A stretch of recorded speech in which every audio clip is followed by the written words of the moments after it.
Manusia ini makhluk yang aneh. Pergi pagi keluar rumah sebelum azan subuh sampai tidak sholat subuh.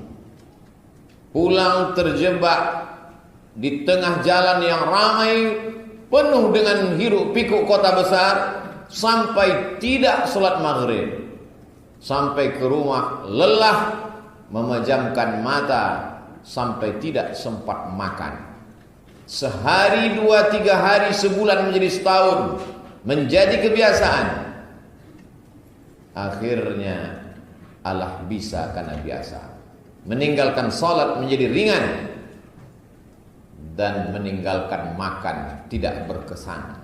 Yang dicari apa? Uang.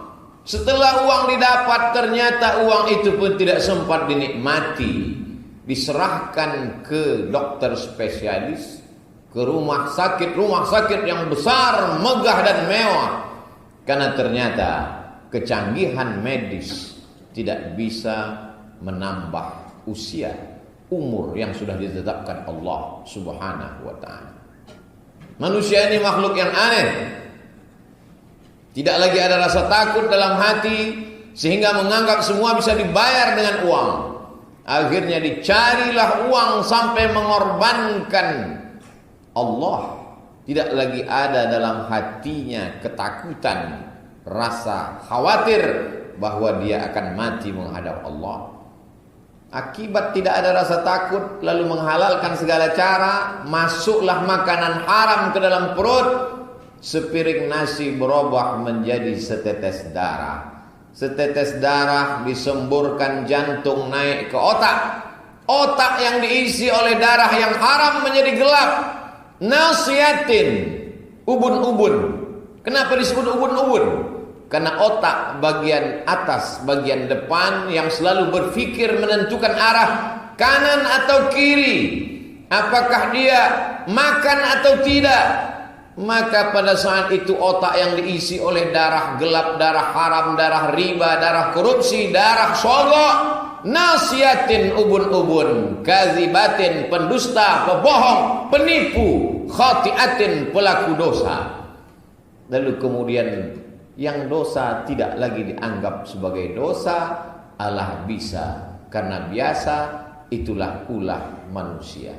Setelah uang didapat, mesti dibayarkan kepada orang-orang yang menjerat dengan jeratan-jeratan hukum. Terlalu panjang dan banyak yang mesti dibayar. Akhirnya uang untuk membayar tidak cukup. Masuk juga ke dalam sel penjara. Berawal dari putus asa, diiringi dengan depresi, stres, mati badan sebelah, tersiksa, berakhir dengan kematian su'ul khatimah, nestapa, miskin jiwa manusia yang lupa kepada Allah Subhanahu wa ta'ala. Masih ada orang-orang yang mau datang ke masjid padahal tidak ada Satpol PP, polisi syariah yang mewajibkannya datang ke masjid. Inilah nikmat yang besar. Nikmat besar bukan rumah yang besar, karena dia akan tinggal. Nikmat besar bukan mobil yang mewah, karena akan dibagi kepada ahli waris. Nikmat besar adalah ketika masih ada rasa cemas di dalam hati saat azan berkumandang. Hayya 'alas shalah. Boleh jadi itu azan terakhir. Siapa yang menjamin bahwa asar nanti kita akan mendengar azan? Sallu salatal muwaddi'. Salatlah seakan-akan engkau salat ini salat yang terakhir. Kalau kita anggap ini Jumat kita yang terakhir, kita tidak akan meninggalkan baca surat Al-Kahfi hari ini, karena hanya tinggal 6 jam saja lagi. Setelah itu tenggelam matahari, habislah kesempatan untuk membaca surat Al-Kahfi. Kalau kita anggap ini Jumat yang terakhir, kita tidak akan meninggalkan membaca Yasin malam tadi, karena kita anggap ini adalah malam Jumat terakhir. Setelah itu kita akan mati. I'mal lidunyaka ka'annaka ta'ishu abada. Untuk akhiratmu, laksanakanlah, buatlah, berkreasilah seakan-akan kau mati besok pagi. Ini adalah ibadah terakhir.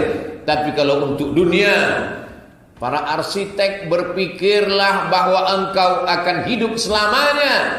Buatlah arsitek menara yang megah, buatlah gambar masjid yang canggih, buatlah lembaga pendidikan yang membuat umat Islam bangga dengan bangunan yang kokoh, menara pencakar langit. Kenapa? Kau akan mati, tapi bangunan yang kau bangun akan kekal abadi.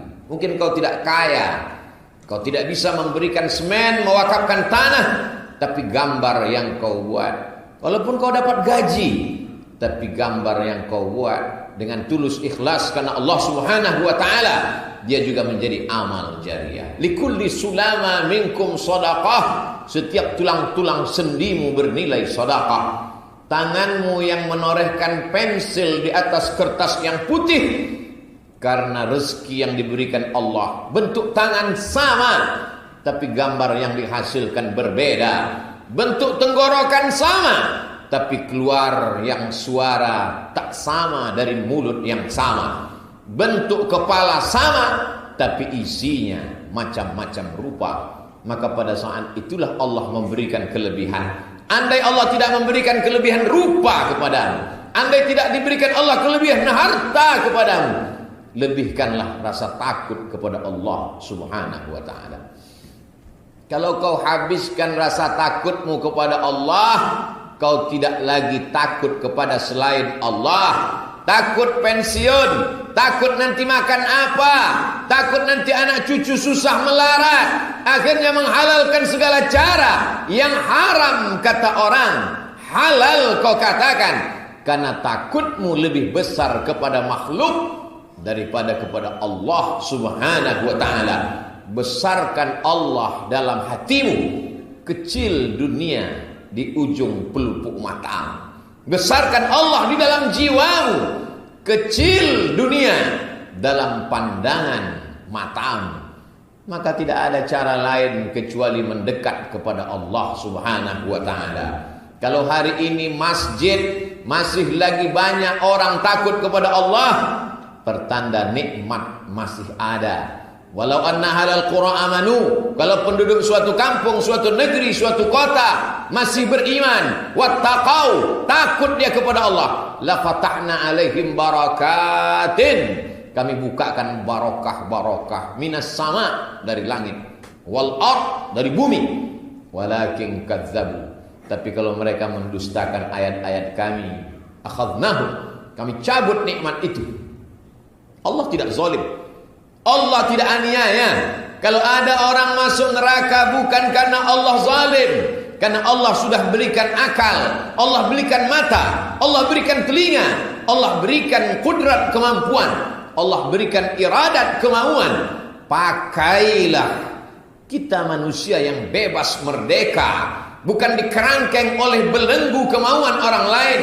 Wa nafsi wa ma sawwaha, demi jiwa dan penciptaannya, fa alhamaha fujuraha wa taqwaha, Allah berikan fujur, jalan jelek, jalan dosa, jalan maksiat, wa taqwaha, Allah berikan jalan takwa, jalan ikhlas, jalan baik, jalan tulus, jalan murni.